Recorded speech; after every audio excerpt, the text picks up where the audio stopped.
had the insane opportunity of shooting on dream lenses, the Atlas Lens Co. Orion series of anamorphic lenses. So I got to shoot on the 40, 65, and 100 millimeter anamorphic lenses, and my goodness, they did not disappoint.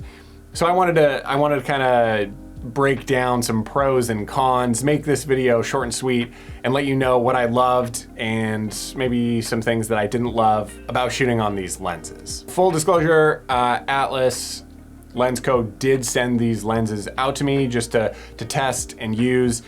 They didn't give me really any stipulations for what I had to create or what I had to say, so all of this is my own opinion. And that being said, let's jump right into the pros and the cons, because I just love pros and cons lists. So first, I think you gotta start with the character of the lens. The image that these lenses produce, I think, is awesome. That's why I reached out. I love the feeling of these lenses, and it's the character that they have. It's a little bit vintage. It's not overly sharp, but it's still sharp when you need it to be. Hopefully that makes sense. And you get that waterfall bokeh in the background, that nice blue flare that anamorphic lenses are famous for. But it's also that it was a 2-time squeeze. I think there's a lot of lenses or a lot of cheaper anamorphic lenses that are at like a 1.5, 1.6, which is fine, which is okay. But I wanted something that had a 2-time squeeze, and these lenses did. So I think even when I just first got the lenses and just went into my backyard just to film whatever I could, I was blown away by the image that these lenses produced. I think I hate saying like it's cinematic, but it just, you feel like you're immediately shooting on a cinema lens. This is a high quality lens, and it's just different than if I'm shooting on my RF or EF glass. Like, you can tell an immediate difference. And I loved the character and the feeling that these lenses kind of gave to everything that I was shooting. So another pro is definitely the build quality. I mean, these things are built like tanks. There's nothing cheap about this. There's no plastic. There's nothing that you think might fall apart, or yeah, these are just built and machined so well. And even when it comes to the focus and the aperture, it is just so buttery smooth.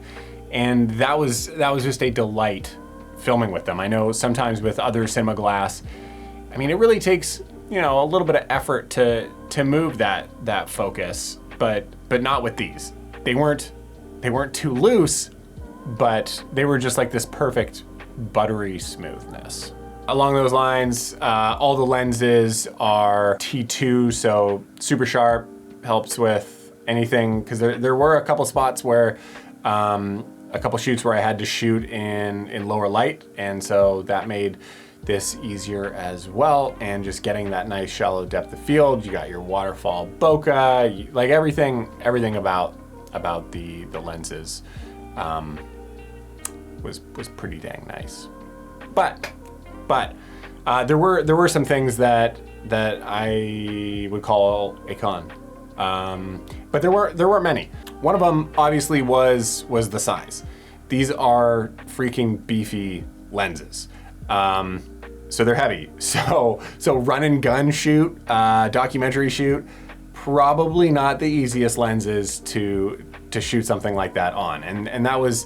That was an issue I had when I was lugging these through the forest here on Maui. And so they just came out with their Mercury lenses, which are way smaller, which I'm excited about. But the Mercury lenses, I believe, are a 1.6 squeeze, which might be helpful in talking about the second con. And that's not necessarily a con of the lens, but just the issue that I ran into, because I'm shooting on a Super 35 sensor. So shooting on my C70 with a 2-time squeeze meant like the image that I was looking at on my screen was a tiny little sliver. So it made nailing focus sometimes a little difficult in certain situations. And it just took me a bit to get used to shooting on that. So shooting on a crop sensor on a full frame 2x squeeze made it a little bit more difficult to get the shots that I needed to when it was like a fast-paced, quick shooting environment.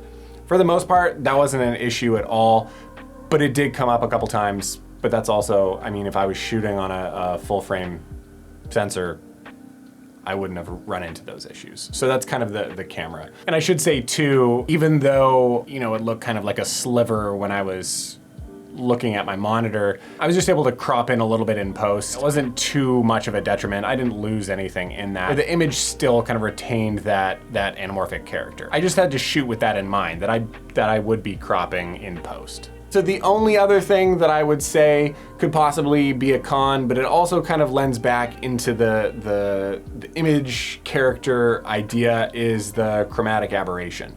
There's a couple shots where I really noticed that being present. Now I can fix that in post, so it's not too big of a deal. And it also lends to some of the character that this lens has. So lastly, we can talk about the price, because it's both a pro and a con. So to get the set that I got, it's just under $27,000. That's a lot of money. Now, if you're comparing that to other professional Hollywood cinema lenses, steal of a deal. I think the image that you're getting compared to other lenses like that, it's for a fraction of the price. But for the average Joe, the single operator, just run and gun, you've got your own business, kind of what I do, these lenses aren't going to be in your budget. Maybe if you can rent them out and put that into your budget if you've got a bigger client, awesome. But these aren't your typical. These aren't the typical lenses that you're gonna be shooting on every single day. And that's why I was so excited to shoot on these. This was like a special treat that I would never normally get to shoot on these. And so getting to shoot on these was awesome. And I loved every little bit of it. So I guess kind of wrapping up, who are these for? I think these are for people that aren't looking for the clinically perfect image and want that character and that style and that maybe a little bit of a vintage look that these anamorphic lenses offer.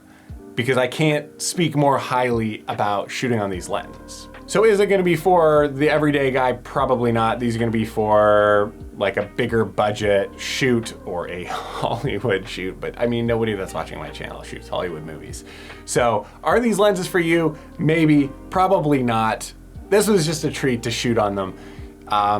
Let me know if I didn't cover anything in this video. This was just more of like a fun, are they worth it? If you can shoot on them, yes, absolutely worth it. I've loved every second of it. Let me know if you've shot on these lenses, would want to shoot on these lenses, and if you have any other questions, or if you have any suggestions or questions about anything else that I've done. I would love to hear from you. I want this to be a community where we can go back and forth and help each other out. So leave a comment below. If you haven't already, make sure to like and subscribe. It really does help and make a difference. And I'll see you on the next video. Goodbye.